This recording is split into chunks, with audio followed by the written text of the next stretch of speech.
Good evening. Good evening.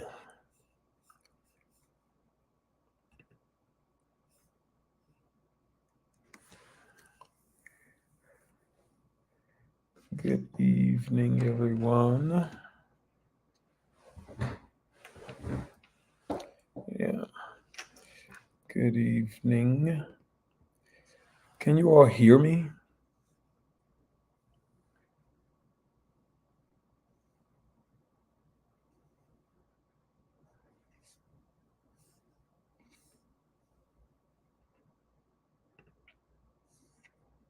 Let me know if you can hear me.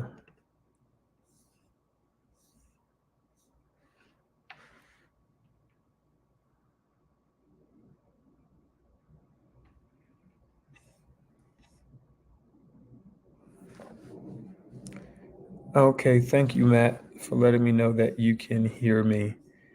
Thank you, thank you, thank you. Listen, I am happy Monday. Let me say that. Happy Monday to you all, those of you that are on here.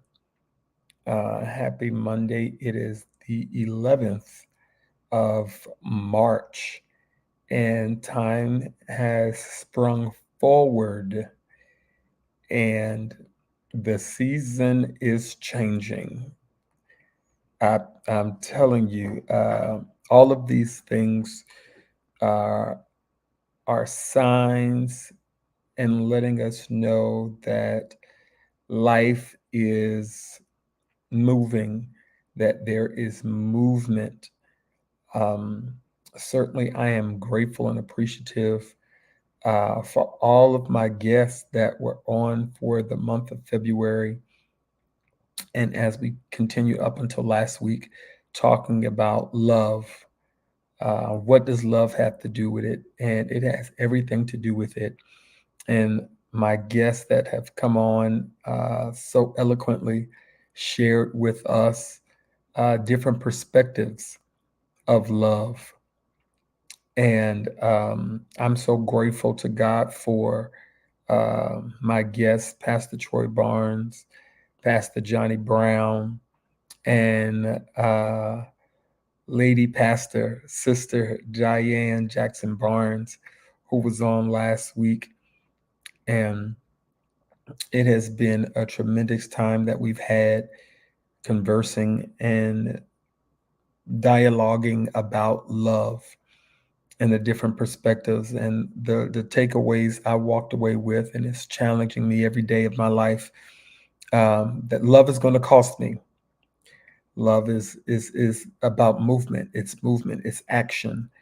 And in order to love someone else, as Scripture says, you have to love yourself first. And it's because Scripture tells us to love your neighbor as you love yourself. And if you can't love yourself or don't love yourself, you can't effectively love anybody else. And I'm so grateful for my guests that have come on for the month of February. And last week, I celebrated and honored and made some honorable mentions of some women in my life who have um, aided and have given me life and aided in me growing and matriculating through my spiritual walk as well as education, um, to be who I am today. And I'm so grateful, as always, to my mother, my godmothers, and those women who have adopted me as their own. I am so grateful and blessed and honored and privileged to these women who have left their fingerprint on my life. And I'm certainly appreciative to God for that. I honor my sisters. And then I have some sisters who are not my biological sisters, but they are just as close as them. And I love and appreciate you, um, because you are a part of my family cycle and a part of my group of blessings that the Lord have blessed me with, and my extended siblings. And I thank you and I honor you, all of you, for being connected and for your love and support that you've given unto me. Hey, Bev. Hey, Kale. Um, Thanks for letting me know that you guys can hear me. And I think it's moving a little slow today, but I promise you, I will not be on here long today. I promise you. This last week has been very challenging, and as always, I continue to ask you to keep me and my family and my friends in prayer because life is lifing, and life is filled with many swift transitions. But I promise you, I will promise you that I will hold on to God's unchanging hand. Um, I want to honor um, my brother. My brother's wife's mom passed away, and her homegoing celebration, her celebration of life, was on Saturday. And what a beautiful time it was, an opportunity to celebrate someone who is the epitome of what love is and what love does. So it is definitely a blessing to have experienced the life and the love and the legacy of Inez Branch, the evangelist. And it is a blessing and an honor to have been a part of her family. And she's been a part of our family and a part of my life. So I honor her because this is still Women's Awareness and Appreciation Month. So I definitely want to continue to do that. I have to honor my aunts, all of my aunts who are alive, my mom's siblings, my mom's sisters, Aunt Shorty, Aunt Jan, Aunt Pam, Aunt Lane, Aunt Greta. Um, I don't know this. I think I got them all. Aunt Shorty, Aunt Pam, Aunt Greta, Aunt Jan, Aunt Mac, Aunt Lane. Yes, I think I got all of them. And then my aunts, my uncle's wives. I honor you all as well. Hey Shantae. Hey Shantae. Thanks, Bev. Thanks, Bev. I really appreciate you. As always, you have always been a support, and I love you guys. And good evening, sister. How are you? Um, I honored those honor like I was talking about Miss Branch, my brother's mother-in-law, Mom Branch, and to hear all of the words that people had to say about her was amazing. And like I said, she is the epitome of what love is and what love does. Because you can't say you love someone and you love God's people and there's no action behind it. And the greatest example of love and putting love in action was Jesus the Christ. For God so loved the world that he gave. And so it is our job to research and understand the different attributes of love and to research it and then apply it. Because one thing, you can't read a book. Hey, sister Yolanda, how are you? It is imperative that we really do the research and understand what love is so we can love ourselves wholeheartedly, because self-love is not selfish. Okay, when sometimes you have to invest in yourself, invest in your being, invest in your mental space, invest in your peace, invest in your sanity to be able to go and do what God has called you to do and face the world and to face your coworkers and to face life. So we need to have a good understanding of what love is and what it does, because love is an action word. And yeah, I know when it comes to the erotic love, the love that you have for someone else, um, and in relationship, you still first have to love yourself before you can wholeheartedly love somebody else. And so that's what the conversation was about for the past 5 weeks, February, and then last week, the first week of March. Um, So it's imperative that we do that. And then I want with life happening, with life happening, it's our job to make sure that we are sharing and telling those that we are in contact with and those who we are in relationship with, make sure that they know at the end of the day that you love them. And don't be afraid to tell people that you love them. I know sometimes some people haven't grown up like that. That's not the culture of your home. That's not the culture of your family. But with life happening the way it is happening, I want to admonish you. I want to encourage you to start to show and say how much you love one another. I'm not telling you to be all mushy and all of that, and and forget. Well, in a sense, I am asking you to forget the trauma of yesterday to be able to move past it, because it's the enemy's job to bring distractions. It's the enemy's job to bring trauma, drama, turmoil, storms, those things in our life that will make us lose focus of what the important things are in life. And the important things in life are their family. It's family. Family is very important. It is very important. And those that, if you've been blessed to have an extended family, who friends who have become family, you are tremendously blessed. And it's your job. It's your job to steward those relationships and to make sure that you are sharing how much you love these individuals, because it is important. Within the last couple of weeks. My family have been taking a few hits, and some friends. I've lost some friends within the last couple of weeks, and who are very dear to my heart. Some are still challenging and fighting cancer and different things. I have loved ones who are fighting. Um, but I believe God. Do you hear what I'm saying? I believe God. I believe God to do exceeding abundantly above all that I could ever ask or think, according to the power that worketh where in here, because I believe God and believe his ability and believe his power. And when you have loved ones and friends and loved ones that are dealing with illnesses, and let us not be selfish, and pray and speak with them and see what it is, what their decision is, because we hold on to people and they're in pain and they're suffering, and we just continue to hold on and don't want them to go.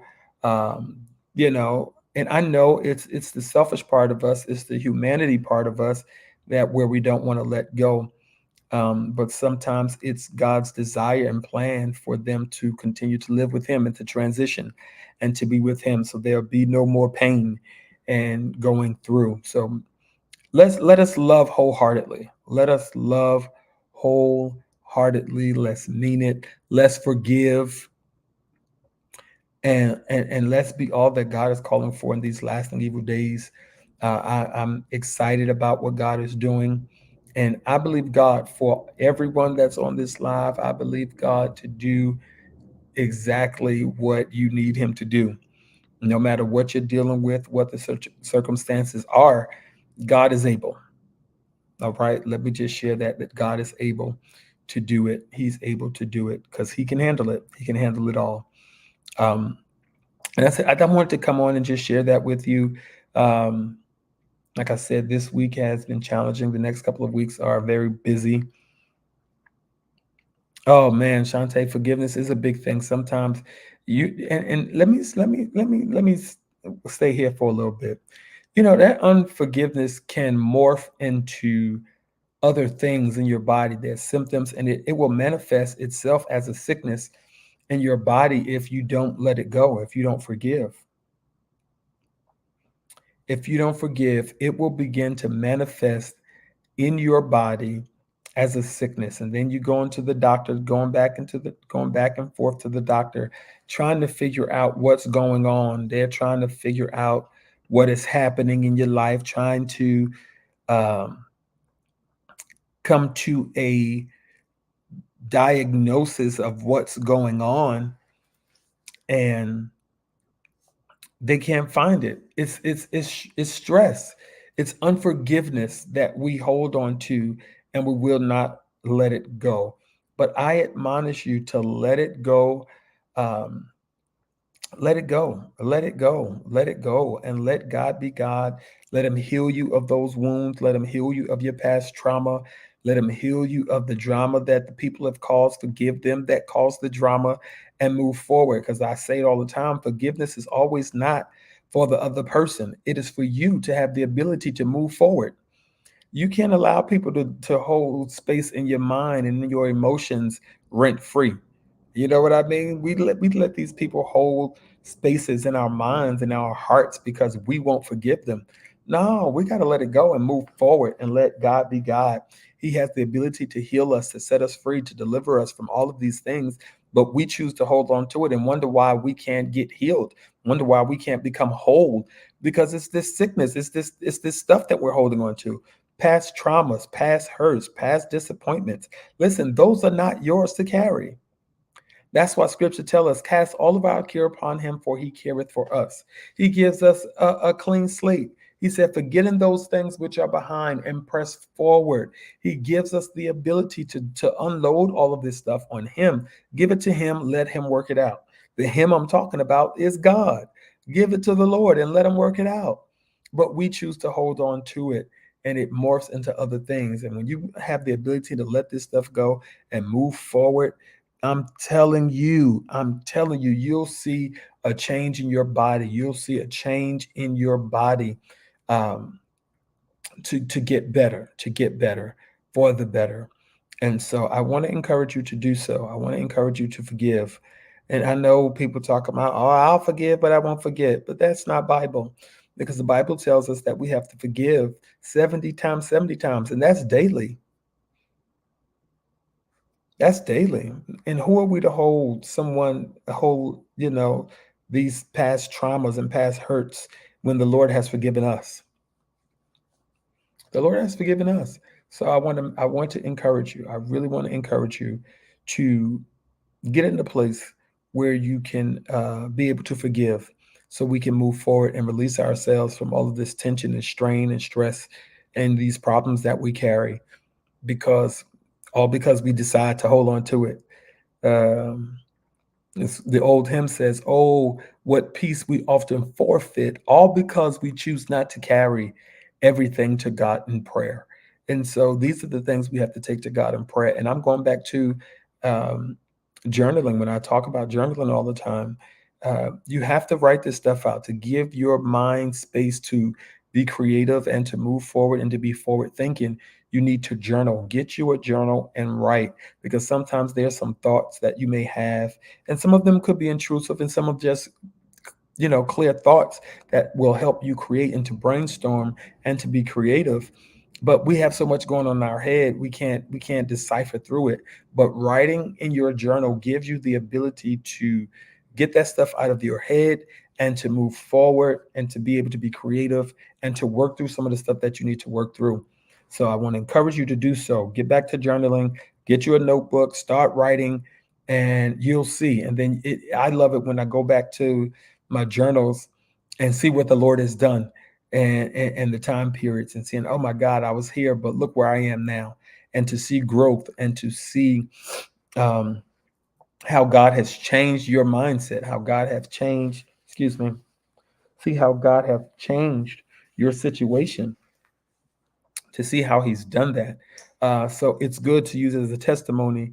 And it's a tool to help you strengthen your faith. My God, today, I'm telling you, um, it helps us to take care of ourselves and it boosts our faith because when we see how God has taken us from faith to faith and glory to glory as we go through test and trial, and when we want to cuss people out and we don't, it's growth. When we want to do something and make the wrong decision and we don't, that's growth. It strengthens your faith muscle, it strengthens your integrity, it strengthens your fruit of the spirit, because we can't say that we love God, we're Christians and we're supposed to be Christ-like, and we don't exemplify the fruit of the spirit, which there in Galatians 5, where temperance and meekness and love, joy, peace, it's fruit of the spirit. It's, and all of those ingredients is in the one fruit. And so we have to exemplify those things and make sure when someone see us, they see Christ. I can't get over this. We're supposed to be representations of Christ, and what are we showing them? All the saints always cussing and drinking and doing all these kind of things, and we're supposed to be Christ-like. What separates us from the world? We're walking around mad, holding unforgiveness like everybody else. And where's the difference? Where's the difference? I just want to be different. I want to be able to steward my life where God can be pleased with my life and he can get the glory out of my life. And I tell most of my friends who are preachers, I said, it's our job to be vehicles. Just how you go wash your car, change the oil. Our job is to make sure that we are a clean vehicle, that when the Lord decides to use us, glory to God. When God decides to use us, he can use us because we're a clean vessel and he can trust us. That's why that word that we got to hide in our heart, that we may not sin against him, because no matter what we do, we can't lose our witness. We can't lose our witness because, your family will be the first people to say, and you're supposed to be a Christian. Yeah. You go to church. Yeah, right. Because you're a hellion. You're negative Nancy. Negative Ned, you don't ever have anything good to say about anybody? Yeah, I don't have the energy for those kind of people. I don't have the energy for those kind of people. Debbie Downers and I don't know. No, yeah. I don't have energy for those people because I need people around me that when I am low, that you have the ability to speak life into me. Hear what I'm saying? So we have to make sure that we're stewarding our friendships. We have to make sure that we are stewarding those who we're connected to, those people that we're investing time in. Yes, Corey, forgive quickly. Forgive quickly. Because I'm telling you, this stuff will manifest into other things and wonder why you got sickness and headaches, like all taking all these pain pills and people taking pills to go to sleep, pills to stay up, pills to do that. Listen, come on. Come on. We have to take God at his word. He said he give his beloved rest. Now, how is he giving us rest and we need pills to go to sleep? Now, there's a difference between those that there's some chemical imbalances and and you need that to go to sleep. But listen, journaling it helps your mind to stop moving. I'm telling you what I've been using. I've been playing some meditation music, the dark screen, and play meditation music so it can calm my mind because my mind is steadily going and I'm an overthinker in certain aspects. And so my mind keeps going. But I'm telling you, you have to take these necessary tools, these practical tools that you can use to bring peace to your spirit so that way you can rest. Insomnia is a trick of the enemy. It's a trick of the enemy. And I apply the blood of Jesus on it now. For all those that are watching and can't sleep, I speak peace to you tonight. Drink you some chamomile tea before you go to bed. Take these necessary and these natural ways to assist you in going to sleep because it's the enemy. I'm telling you, the enemy is out here trying every way to place a distraction in our life. And then before you know it, we become to these sleep aids. We become addicted to the things to help keep us up, to help us function. And it's all this stuff that's keeping us that has negative effects on our body. But no matter what we do, we have to make sure that we are living a life that God can get the glory out of. And don't lose our witness. It's not hard. The word tells us it's only hard to the transgressor. You can live right if you want to, and it's not difficult. It's not difficult. It's not difficult. It's not difficult to live for God. It is not difficult to be a witness. It's not difficult to be a Christian. It's not difficult. You make it difficult. We complicate things. Once we get this full understanding of love and what love is and what love is not, everything becomes easier. The hardest part of it is knowing when to shut your mouth. That's ooh, I'm telling you, because that has been a test for me, and it's still a test for me. The Lord has been telling me in this last few weeks, shut your mouth. I hear you, Chin. I'm telling you, this love, once you get an understanding and you research it and you see how far you're from where you need to be, love will cause you to shut your mouth. Some stuff I want to say, and I just like, ooh, shut up, shut my mouth. Because sometimes we have to pick and choose when we open our mouth and speak, because sometimes it doesn't always sometimes what we're saying could be good, but the timing is just not right. And I'm coming from the place where my aunt Jean, rest her soul, she would say whatever she wanted to say, and she'll say, "I'm finished with it." She was one individual that didn't hold grudges. Once she said what she had to say, she was finished with it, and she moved on, and she wasn't mad at you. She was ready to hug you all over again and everything else. But sometimes we hold on to stuff forever. I mean, stuff forever. People did you wrong back in 1983. It's been 40 years and you still holding on to it. Let it go. Free yourself. There was a song out says, "Free your mind and the rest will follow." It's the truth. Free yourself. Forgive yourself. Now, that's the one thing I'm going to do, and I'm going to get off of here because I'm talking. And I'm telling you,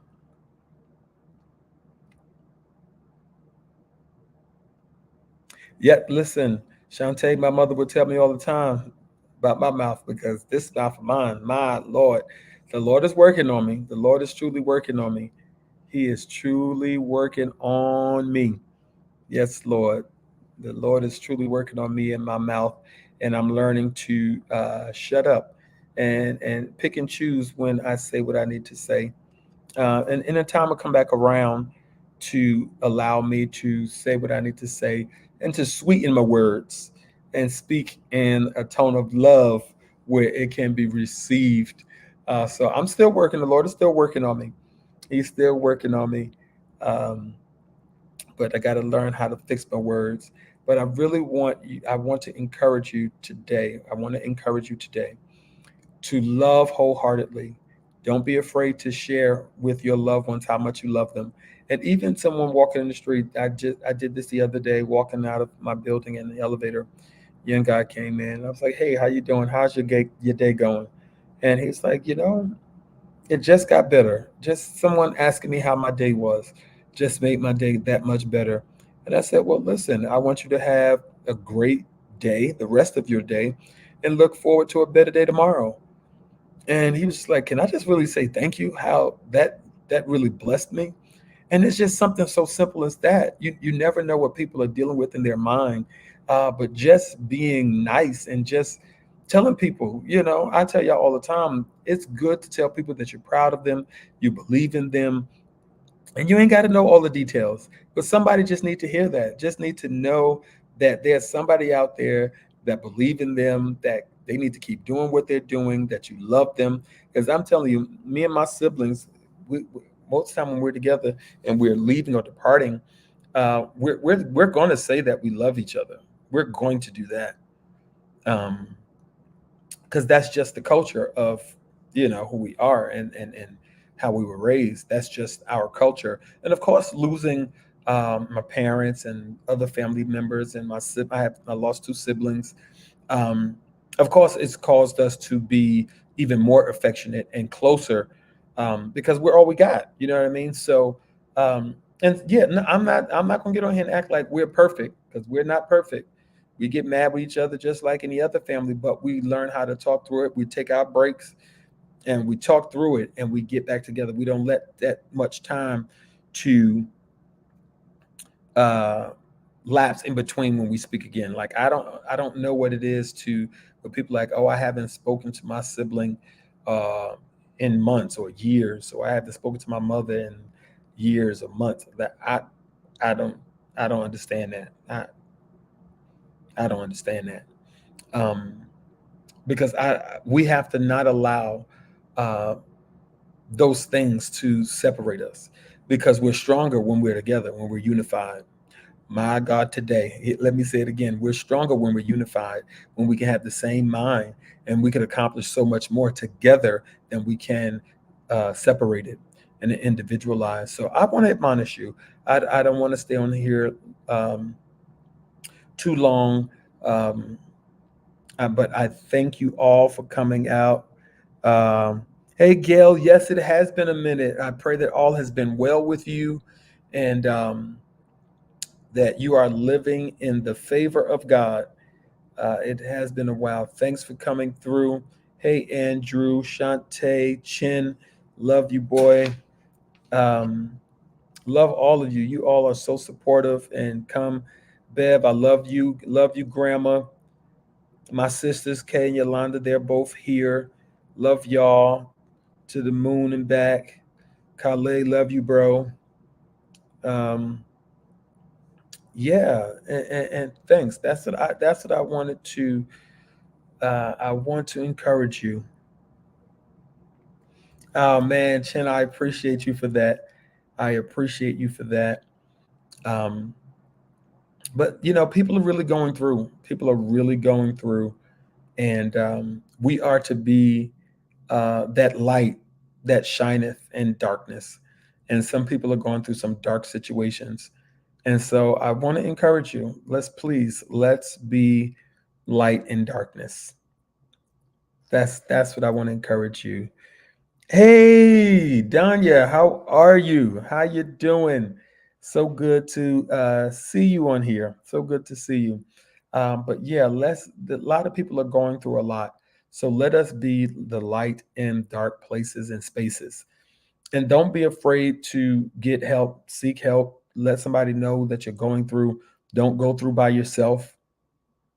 Don't go through by yourself. There's a community. I always told you, you can reach out to me, inbox me, call me, text me. I'll be praying with you. I'll pray for you. I'll pray with you on the phone, whatever is necessary so we can get through. Because listen, people are getting up out of here quick, quick. I just told my friend last night. I said, it seemed like there's a memo that went out. People running to the shuttle bus to go to get up out of here, but I still have work to do, and I ain't ready to go yet. But when my time comes, all right, Lord. But I know I still have work to do, and so love you guys. But let's be light in darkness. There's so much going on, and show kindness. One random act of kindness a day goes a long way. You don't know how it touched someone's life, so let's make sure that we're doing that. I love you all. Let me say hi to some people over here and Instagram, because I'm sorry, sometimes I leave y'all out so bad, and it's such a shame. Um, and hey, Ish, how you doing? Love you. Les, love you. Praying for you. Pastor Diamond was here. Minister Demetrius Cohen, the preacher of all preachers. Um, my boy Baru has been here. Love you, man. Corey Harris, man, I love you. Can't wait to see you. Hug your neck. Such an amazing man. And I thank you for being such an amazing guy. Love you, bro. Troy is here. My brother is always so supportive. Love you, love you. And I told y'all before, like some for Instagram, y'all change y'all name. I don't know who y'all are with these other names. Hey Kima, I love you, girl. Um, um, and this is KHII. Kai on top. I don't know who that is. I don't know, but thank you for coming through. And I'm gonna go back and look and see who it is, because I'm pretty sure I know exactly who you are. But with your name, I don't know that name. Hey, Kima. Um, Chocolate Love 74. All right. Well, thank you for coming on through, Chocolate Love 74. Hey, Francis, how are you? Nicole Crawley. Oh my God, it's been a while. How you doing? Pray all is well. I love y'all. Listen, I'm getting off of here. It is 6:30, and I know for the last few weeks that I've been holding you much longer, but the conversation has been so good, and I wanted you to receive some of the blessings that I have in a part of my life in the pastors that were on last month, and I'm going to have some more guests coming up in the month of April. So be prepared. I'm excited about it. Uh, hey, Christina, love you. Love you, love you, love you. I do. I love you all. And listen, I really need y'all to pray for me. Pray for me. Pray for me that I'll do and be and say what the Lord will have me to say, and keep going. You know, sometimes it becomes a lot. Um, Dana, love you, lady, love you, lady. Oh man, D, stop it. I was just telling someone today that it's so refreshing to meet just pure people, and and I'm grateful that the Lord have placed you in my life for such a time as this, and I am excited about it, and I'm excited about it, and for what the Lord is going to do with you, with us, and how we're moving forward. Um, yes, Dana, I will keep pushing. I will keep pushing. I will keep pushing. And y'all, as long as y'all keep praying and showing up, I'm gonna be good. I'm gonna be good.